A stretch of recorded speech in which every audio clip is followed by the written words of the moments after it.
Such a pleasure to meet you. Thank You are you. a veteran here. Do you still enjoy coming to these award shows? Yeah. So we were talking beforehand, and it's really incredible that we are having new music from you. And with the technology that we have, how special is it to still be able to release music? Good. Well, it's very, his heart and his soul was music. That's all he ever wanted to do was make music, sing country music. When he got to Nashville, they tried to change him, not so country, because back then it was not as country, but he stuck to that, and it took him several years. But finally somebody said, maybe we do need that sound.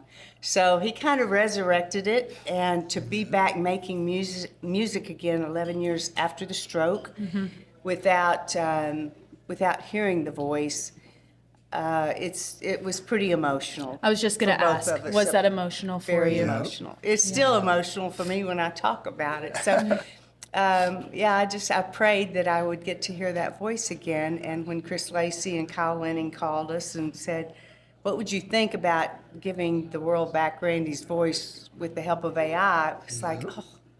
It was, and so 11 months we worked on it, and he and Kyle worked, just shoulder to shoulder, and got it mixed the way that they wanted it. They used stems from 42 songs over his career and laid those down on a vocal line.